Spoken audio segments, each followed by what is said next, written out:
the life of Muhammad. In 10 years, he waged 83 wars in 10 years, 27 wars and 56 raids in 10 years. And you are going to teach me that Islam is peaceful? No, it's not peaceful. Are you going to give a Nobel Prize for somebody who waged 83 wars? No, you will not. And another thing, Muhammad is not a role model. Jesus is. Muhammad, he had many wives, 11 of them. One of them, she was 9 years old. He was 53. I am 50. I cannot marry a girl that has 9 years old. You cannot. That's abuse. He raided a Jewish tribe. He killed the whole family of a newly bride called Safiya. And he took her as a wife the same time he was returning to Medina. Would you put that as a role model for me today in the 21st century? He had another wife called Rihanna. My daughter, her name is Rihanna. I named her specifically for that. He took a Jewish wife, Rihanna,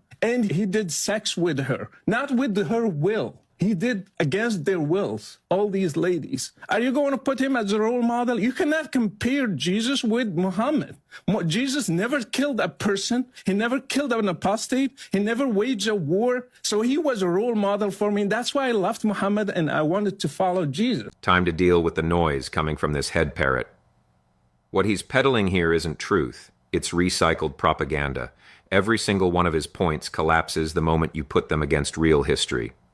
So let's break them down one by one. Point 1, the 83 wars in 10 years myth. That's not just wrong, it's laughable. This is the kind of lazy exaggeration you find on Islamophobic blogs. Most of these were not wars at all. They were small expeditions, often defensive, sometimes diplomatic. Only a handful were real battles. And let's be clear, the Prophet was not some warmonger. He was defending a persecuted community in the middle of a brutal tribal landscape. You want to call that unpeaceful? Then what do you call the Crusades, the Inquisition, the colonial massacres, all carried out under the banner of Christianity? Spare us the fake outrage. Don't lecture Muslims on peace while standing on a history drenched in blood.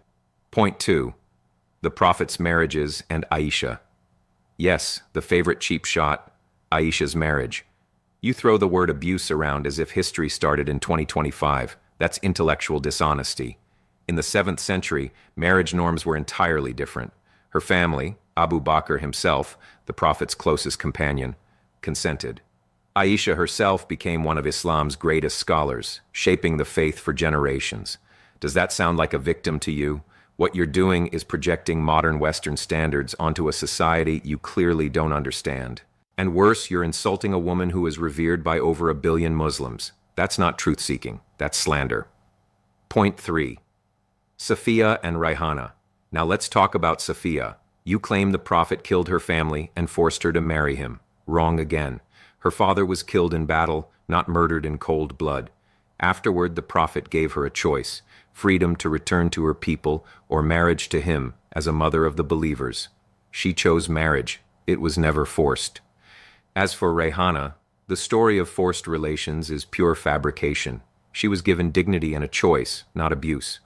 There's no reliable evidence for your claims, just parroting propaganda because the real history doesn't fit your agenda. And finally, this false comparison with Jesus. You say Jesus never fought wars. Of course he didn't. That wasn't his mission. His role was spiritual, while Muhammad's role was both spiritual and political. Prophet, statesman, lawgiver, commander. Comparing the two is childish. Different missions given by God at different times. So no, you didn't leave Islam for Christianity. The truth is, you never understood Islam in the first place. What you're selling isn't a conversion, it's just a performance built on lies.